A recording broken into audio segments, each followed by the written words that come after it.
the Ospreay stuff, I guess, do we end up not seeing this match at Forbidden Door? Do they not believe in Swerve? Like, in your head, how do you explain the fact that this is happening already? I have no idea. My guess is they don't believe in Swerve. Like, that's the only thing that I can make sense is, okay, they don't believe in Swerve.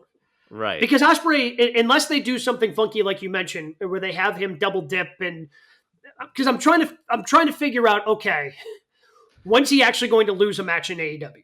Right. So when does that happen? First match, does it feel right the first match to be that he loses to Swerve Strickland right now? That doesn't feel right to me. No. Unless they do something funky.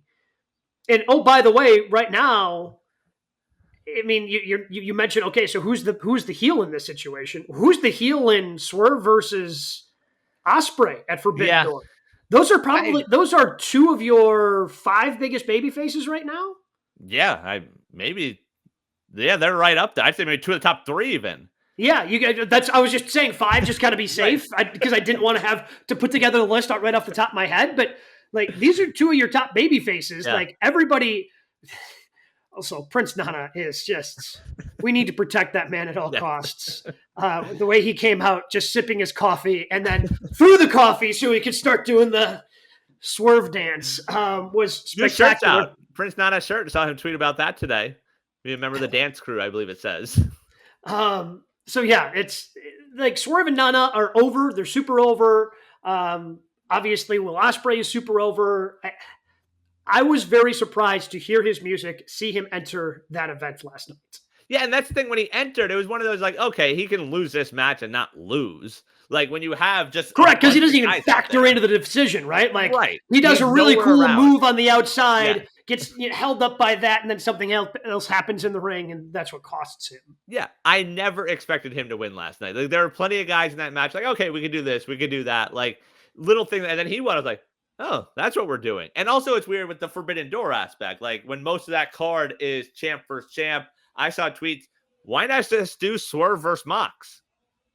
Like, just do champ versus champ. You don't need to put the titles on the line, but here are the 2 world titles at the Forbidden Door pay-per-view. Again, sometimes the most obvious answer is the simplest answer and the best answer. But, based on some of these stories about AEW and how it's 2019 WWE and they're booking by the seat of their pants, whenever that happens, as we know, like, sometimes you stumble into good decisions. A lot of times you stumble into very bad decisions. And Swerve versus, the reason why I think you were wanting Swerve versus Ospreay to be wait until Wembley is because you knew it was going to deliver. Like, we know it's going to deliver no matter when you do it. But it seems like by doing this, you're going to end up cutting the legs off of Swerve, and you didn't need to do it with Ospreay. Like, you don't need to put the world championship on Ospreay right now. You can still continue to have him climb. And also, then he doesn't need the current title he has that you just put on him this past weekend. Yeah, that's the other thing that makes no sense. I mean, I'll give him credit. At least the ROH titles aren't involved, so maybe they've learned from their mistakes. Maybe I'm jinxing it, and these 2 are the ROH tag champs a week from now. But as of now, they're not involving that, so I consider that a win. But, like, when those 2 are in the ring, I'm confident to say it'll be one of the matches of the year.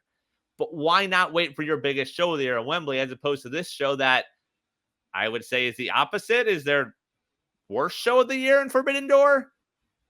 Like, it's thrown together, it's other companies. Like, it's their weirdest show of the year, without a doubt.